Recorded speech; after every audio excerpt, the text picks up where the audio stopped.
देखो, ये मनुष्य शरीर है। आपको अमूलक थोड़े दिन के लिए मृतलोक में आपको दिया है।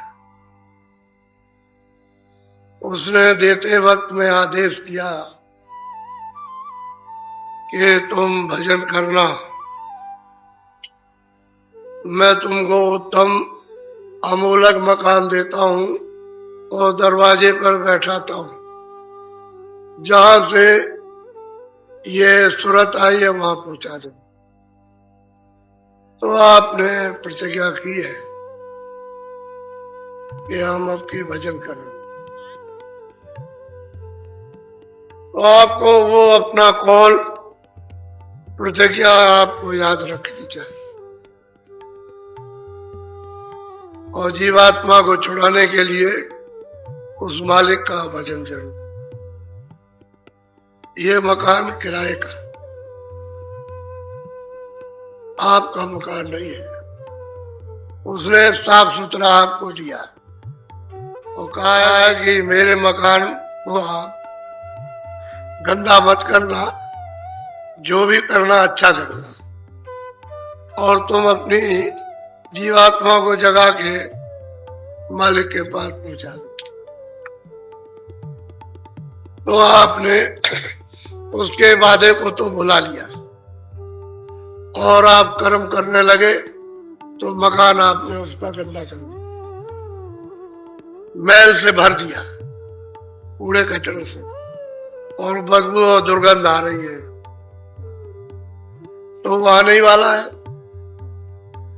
वो कहेगा कि भाई हमने मकान तुमको साफ दिया था, तो जैसा दिया तो ऐसा देना चाहिए था।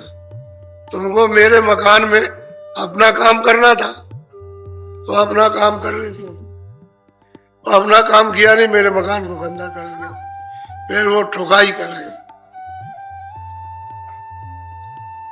बेदर्दी के साथ। ऐसी ऐसी कठोर यातना देगा कि तुम चिंगार लगाओगे और वहां कोई सुनने वाला नहीं, कोई नहीं सुन। इसलिए उसके मकान में रहो, उसके मकान को कूड़े कचरे से मत भरो। जो उसने नियम बनाया उसके मुताबिक, उसके अनुसार तुम पालन करो। देखो भी, सुनो भी, बोलो भी, सेवा भी लो, सेवा करो, काम करो, काम लो भी, काम दूसरों का भी करो, ये सब करो। इंद्रियों से क्रिया करो, लेकिन सच्ची करो, जिस क्रिया से सबको आराम। वो क्रिया मत करो जिससे दुख मिले, वही यही तुम्हारे लिए दलदल बन जाएगा बवाद। तो आपको रो रो के देना पड़ेगा। तो आप लोग ये जानते नहीं, समझते नहीं। तो मैंने आपको ये बताया था कि भाई प्रियलाल ने गोस्वामी जी महाराज के पास पहुंच करके और उन्होंने कैसे मालिक को या सबको कैसे प्राप्त किया, आदि से अंत तक और अंत से आद तक उन्होंने सब जान दिया। लेकिन प्रश्न इस बात का है, तुमको शंका हुई कि ये उनके पास पहुंचे कैसे, यानी पहुंचने का कारण क्या बना। तो देखो, जब कारण बनता है तो कैसा कारण बनता है वो सुनने लायक है। प्रियलाल काशी में आने वाले नहीं थे, कहीं और जा रहे थे, लेकिन अब कारण बनना था। इनके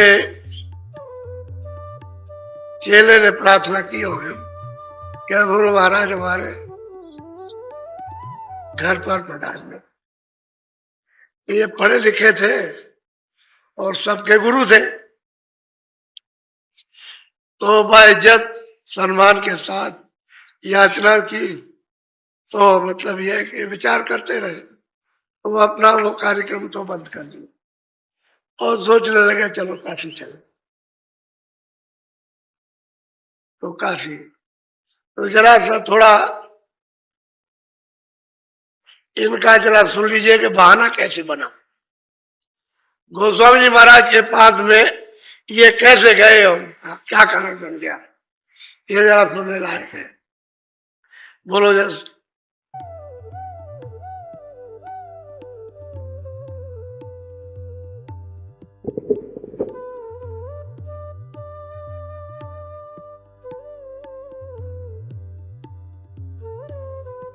असयस कस भाग ये है ना, सुन सत्य हम बखाना असयस वेद पुराण।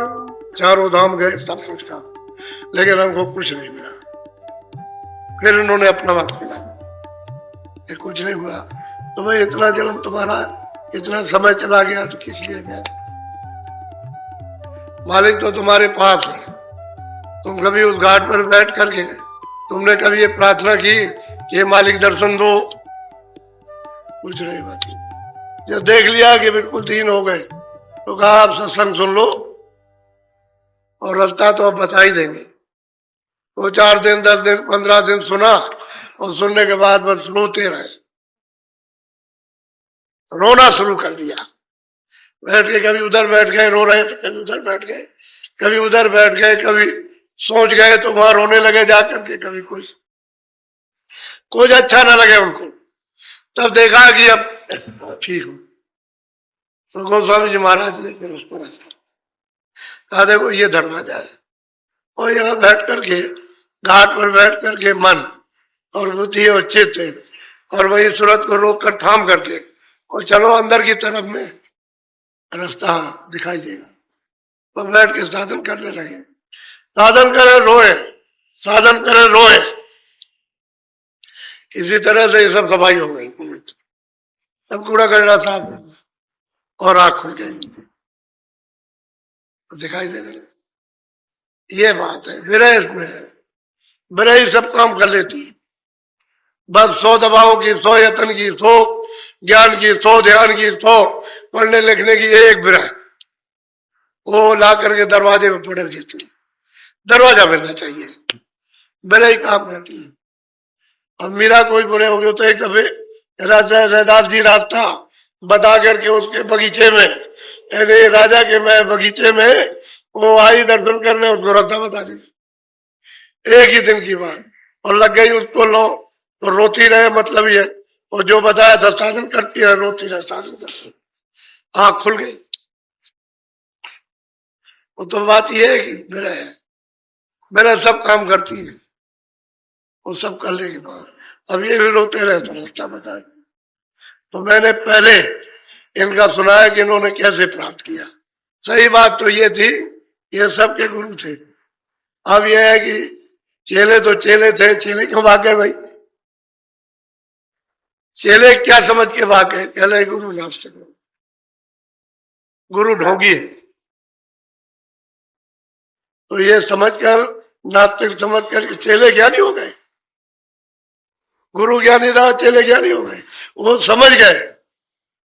तो एक दिन उन्होंने कहा कि महाराज आपकी बड़ी दया हुई, कैसी कृपा दया कर दी कि चेले सभा भाग गए। अच्छा हुआ, ये कारण बना था ढंढोरा। ऐसा ही ढंढोरा पिटने का माना श्यामा नेनु विद्वान, काशी के उस समय धुरंधर, इनसे कोई टिक नहीं सकता। ऐसे विद्वान की 7 घंटा और इनको आगे कर दिया, तो ये सब जाकर के होना। जो प्रश्न करे उसका उत्तर, ये भी सब वही रह गए और इन्होंने भी प्राप्त कर लिया। असल में बात यह है कि कोई ना कोई कारण बन जाता है जिससे महापुरुषों का मिलन हो जाता है। जब कारण नहीं बनेगा, जरिया नहीं बनेगा तो मिलन नहीं होगा। वो कोराम जरिया बन गया, उसे लोगों को वहां तक पहुंचने का मौका मिला और वहां गए, उन्होंने सत्संग सुना, उसी से सब भ्रम टूट गया। करने सत्संग से भ्रम चला जाएगा, विवेक आ जाएगा। रास्ता तो बाद में है, पहले सत्संग, सब जितने भी भ्रम सब तोड़ दे, वो विवेक होगा। संसार का सत्य का ये विवेक होगा। बुद्धि जब परिपक्व हो जाए सत्संग सुन करके, तो बुद्धि को कोई ठग नहीं सकता। धोखा नहीं दे सकता। तो जैसे ही परपक हो जाए, दीन हो गया, और दीन हो गया, उसे दीन को मिल जाएगा। वो दीनानाथ है, दीनों पे दया करता है। सबको ऐसे ही मिला, सब रोए, बहुत रोए। बेअतिन के दृष्टांत को आप सुने तो बहुत रोए ये सब लोग, और सबको मिल गया, और उन्होंने रास्ता दे दिया और सबको अपने सामने ही पहुंचा दिया। स्त्रियां भी इसमें, जैन मत के भी है, वैष्णव मत के भी है, सन्यासी भी है इसमें, और जात के इसमें क्षत्रिय भी है, तो ब्राह्मण मुसलमान भी है इसमें, मुसलमान। वो तो शेख तकीब मियाँ, वो तो काशी में मजिस्ट्रेट थे, बहुत अच्छा इंसाफ करते थे। ये भी उसी कोराम में फंस गए, उसी झगड़े में। इनके सामने तो पूरा झगड़ा था, तो ये उस झगड़े को समझने के लिए चले गए, और वहां जाकर के उनका दीदार दर्शन हो गया। उन्होंने पूछा खुदा के बारे में, तो फौरन बताया उर्दू में, जैसे ही समझाया उर्दू जबान में, बस मतलब वो चुप हो गया, बिल्कुल गमगी, एकदम चुप हो गया, कोई जवाब नहीं। उनके जवाब के उत्तर के सामने कोई जवाब, फौरन बस वो दीन हो गया, उसको भी रास्ता दे दिया, वो भी रो जाए, और देखा कि अब तो ये मालिक को चाहता है, तो उसको भी अपने सामने पार किया। कहने का है कोई ना कोई वसीला, जरिया, कारण वहां तक पहुंचने का, घर वाले, झगड़े वाले, कोई ये वाले, कोई वो वाले, कोई मिलने वाले, कोई निंदा करने वाले, कोई ना कोई मिल जाए तो जरिया बन जाएगा, वहां तक पहुंच जाएगा।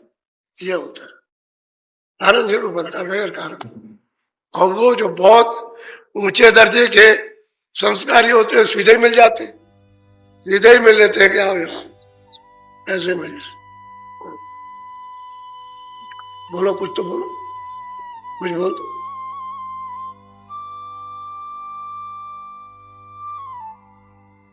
प्रिय लाल लख बात ये अनंत न्यारी कही, सूझ मूझ ही सोई जब अरूप गति को कहते हैं कि जब उनकी आंख खुल गई और ऊपर के लोकों में, मंडलों में, ब्रह्मांडों में गए, और जब उन्होंने अपनी आंख से देखा जा करके, तो कहते हैं ये रत और आनंद, ये अकथ है, अगाध है, लिखा नहीं जा सकता। जो नीचे की लेखनी है वो भी इशारा ही करती है, वो भी वहां का, क्योंकि वहां की चीजें या नहीं है।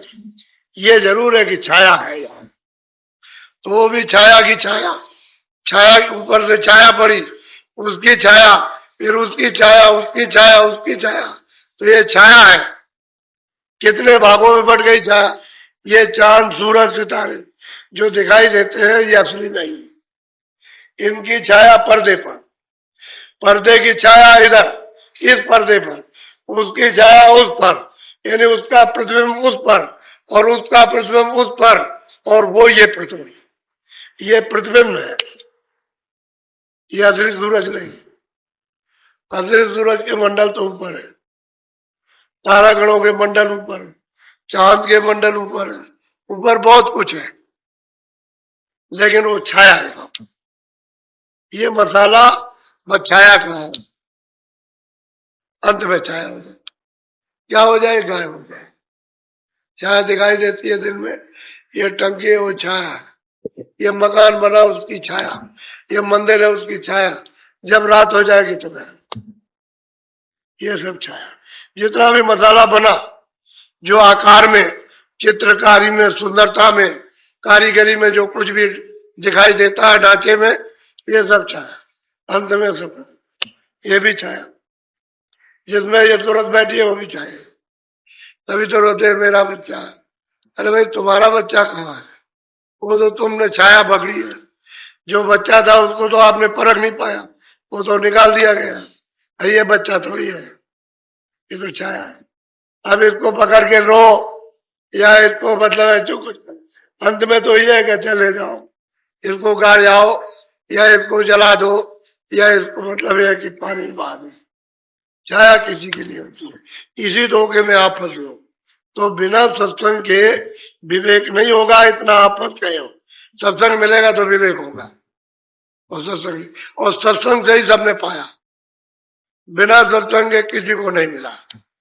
अभी तक तो किसी का प्रमाण है नहीं कि बिना सत्संग के मिल गया हो, सबको सत्संग के द्वारा, उसके बगैर वो जानेगा ही नहीं। बोलो। ये घर अगम भेद है भाई, सत्संग करे लखे सब कहते हैं कि ये घर का जो भेद है अगम है, सत्संग करेगा तो भेद मिलेगा। अगम का भेद अपने घर में जाने का, और सत्संग नहीं करेगा तो वो भेद अगम है, वो नहीं मिल सकता, वो ही नहीं जान सकता। अरे आप इतने दिनों से आ रहे हो, हम तो बाहर जा रहे हैं, ये तमाम लोग आपके सामने ही आए हुए हैं, जो सुबह थे उससे ज्यादा आ गए, वो आ गए लोग, और रात भर चलेंगे, और कल दिन भर चलेंगे। कल देखिएगा आप इसकी उपस्थिति को। तो आप ऐसा मत समझो, मैं तो बहुत भ्रमण किया, मैंने वहां आपको बताया था, एक घड़ी के सत्संग में, 2 घड़ी के, एक दिन के 2 घंटे के सत्संग में आपको बहुत सुनाया, लेकिन वो जो सुनाया वो पढ़ा है आपने, वो कभी न कभी आपके उसको उपयोग में आ जाएगा। ऐसा नहीं है कि बीज डाला गया तो वो काम नहीं करेगा, पढ़ा है। जब ऋतु, जब मौसम उसका आएगा तो जब आएगा। डाल दिया बीज, पड़ा हुआ है। बहुत से जमीन में बीज पड़े हुए, चाहे जितनी गर्मी, अभी बरसात हो जाए तो नहीं जमेगा, जब जाड़ा आएगा तभी जमेगा, चाहे जितना पानी गिरे।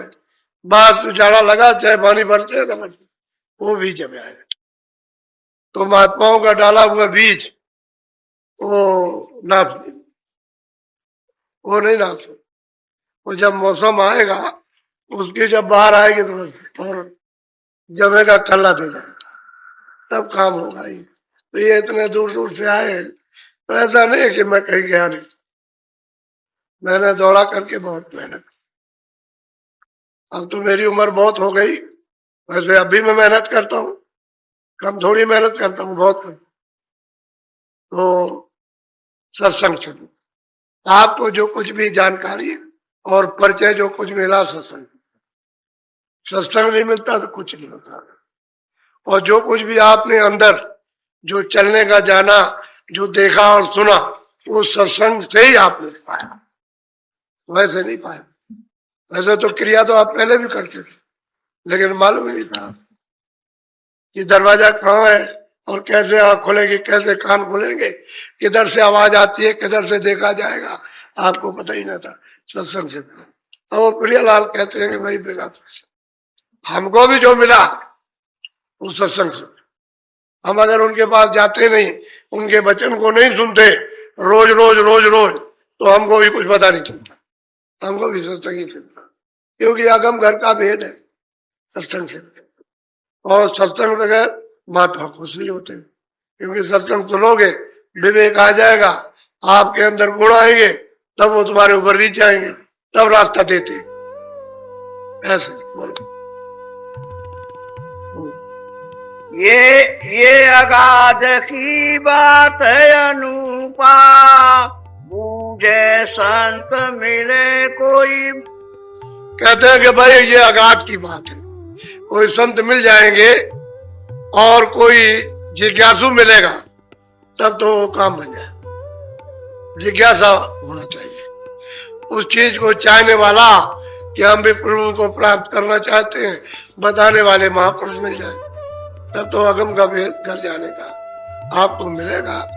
वैसे नहीं मिल सकता, यही कमी है इस कलयुग में। जो फसाव ज्यादा हो गया, ये महात्माओं का आपने इतनी निंदा की है कि अब आपको शर्म आती है, शर्म आती है, यह आती है, और आप डरते हो कि हमको पाप लग जाएगा, हम नरक में चले जाएंगे। बताइए, शास्त्रों में तो सब में लिखा है कि संत को सबसे बड़ा, सब में लिखा हुआ है, लेकिन जो लिखा है उसको नहीं मानते हैं। रामायण रोज पढ़ते हो, उसमें संत की महिमा लिखी है कि वो सबसे बड़े, लेकिन नहीं मानेंगे आज। उनसे शंका करते हो और उनकी निंदा करते हो, और निंदा संत की बौर बौर नरके जाए, कोई नहीं बचा सकता। संत की निंदा अगर आप करेंगे तो कोई बचा नहीं सकता, कोई भी जगत में बचाने वाला नहीं है। इसलिए आपको पता नहीं कि सत्संग नाम किसका है। ये धक्कम धुक्का काम नहीं है, वो तो बहुत ही सावधानी का काम। बोलो।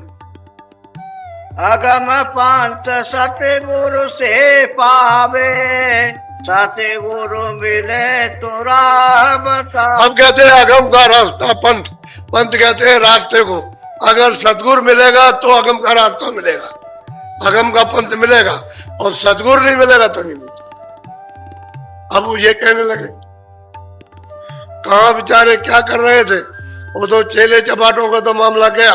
अब ये कहा जो इनको मिला, अब वो कहते हैं भाई सतगुरु मिलेगा तभी अपने घर में जाओगे, और बिना उनके मिले हुए पंथ नहीं मिल सकता। पंथ कहते हैं रास्ते। हम मजहब बना लेते, एक फिरका बना लेते हैं पंथ हमारे मत के। अरे ये मत में वो रास्ता सबका एक है, एक ही रास्ते से आए हो और आकर के भूल गए, वो एक ही रास्ता जाने का है, उसी को पंथ कहते। तो वो कोई कोई जानता, जब वो पूरा मिल जाएगा तो वो जानता है, उसी रास्ते से आपको ले जाएगा। वो नहीं मिलेगा तो घर का रास्ता नहीं मिलेगा। बोलो। सतगुरु मिले कहे दरसाई, बिना संत नहीं बूझे बुझा। कहते हैं कि जब तक संत नहीं मिलते हैं तब तक उनका कौन विवेचन, कौन अर्थ बता सकता है जो किताबों में उलझे हुए हम।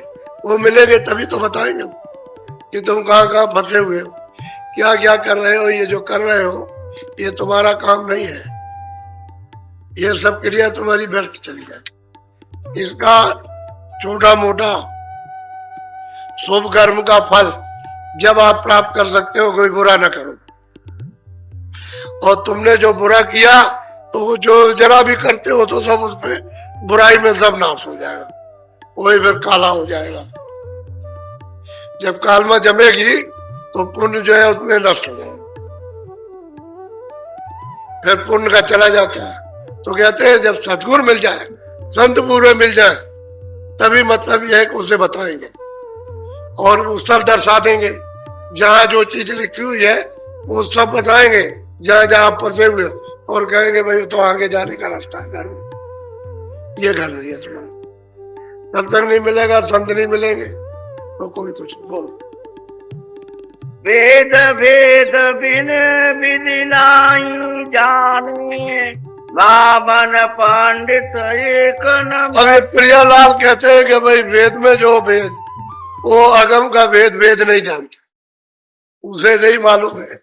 क्योंकि वेद जो लिखे गए हैं तो ब्रह्मा ने कुछ देखा थोड़ी है, वो तो समाधि लगाई तो खाली उनको आवाज सुनाई देती रही, आवाज सुनाई देती रही, उसको सुनते रहे। उन्होंने आदेश किया जो हम बोले वो तुम लिख दो।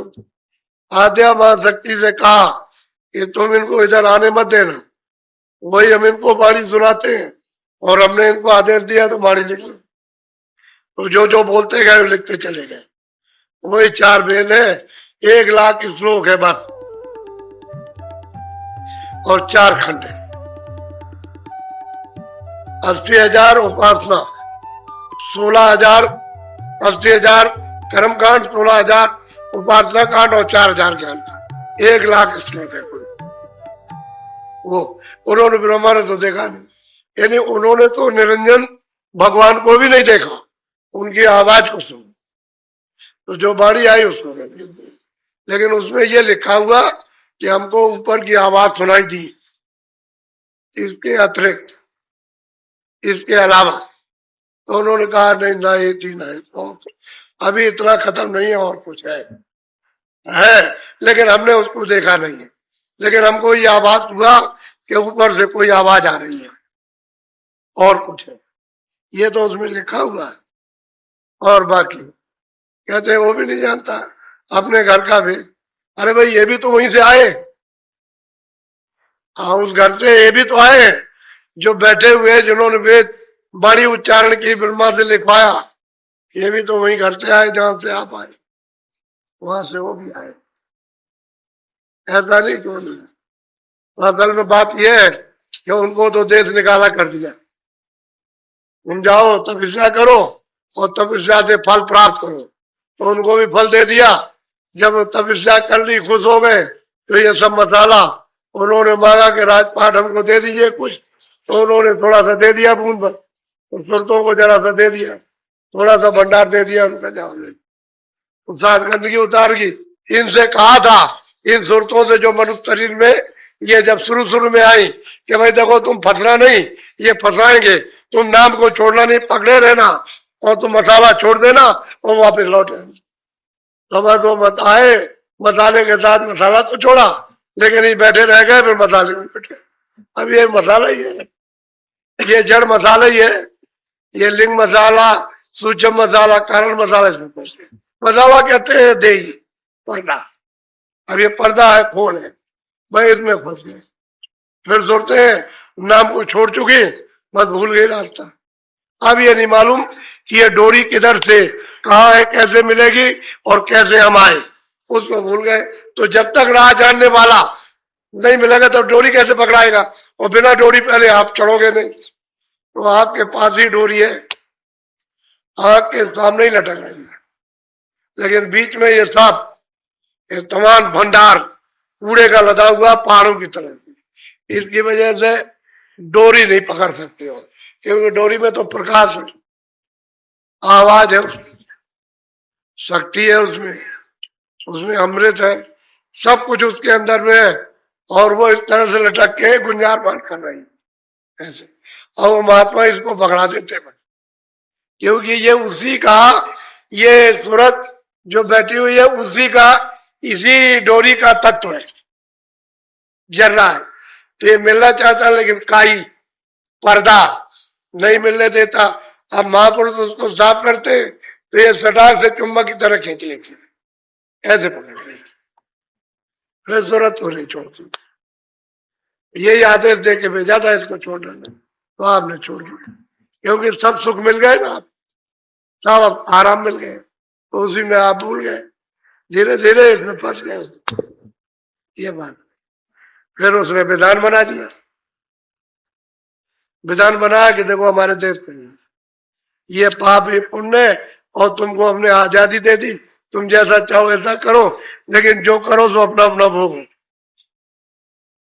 उसके लिए हमने जेल खाने बनाए, इसमें से निकाले हम उसमें बंद करेंगे, और वहां अग्नि वसूल करेंगे, सजा देंगे।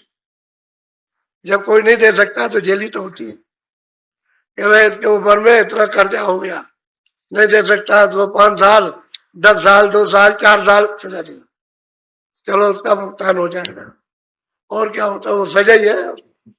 अरे खानों में बंद कर दिया, सजा ही है, आप भोगो, आप रो, जब वो वसूल हो जाएगा तो फिर इसमें बैठाएंगे, और फिर पाप पुण्य करोगे, फिर वापस कर देंगे, फिर तुमको सजा देंगे, और कहेंगे कि तुमको अभी सजा दी थी और तुम फिर तुमने आकर के फिर ये किया, चलो जरा कड़ा दंड देते हैं, तो फिर कड़ा दंड देते हैं। ये है, बोलो। स्वामी दया भाव कर दीजिए, दास जाने प्रभु कृपा। यही प्रियलाल अब कहते हैं कि स्वामी कृपा कर दीजिए और आप अपना दास समझिए। गोस्वामी जी कहते हैं गोस्वामी जी से कि आप अपना दास समझिए और आप इस पर कृपा कीजिए और जीवों पर भी दया कर दीजिए। जीवों पर भी दया हो जाए तो अच्छा है, और बिना सत्संग के और बिना आपके कोई पा नहीं सकता। अब ये कृपा दया हो गई, सत्संग मिल गया, उनकी दया हो गई, तो कहते हैं हम अपना, हम तो आपके सेवक दास हैं, अपना समझिए ना, हो चुका है, अब वो किसी का होने वाला नहीं। और तन और मन और धन ये सब इन्होंने लुटा दिया, क्योंकि इनके पास तो तन धन यानी सब कुछ था, मन तो है ही, धन भी तन भी है, लेकिन ये धन इनके पास बहुत है, सब तरह के संबंध जो चाहे। अब ये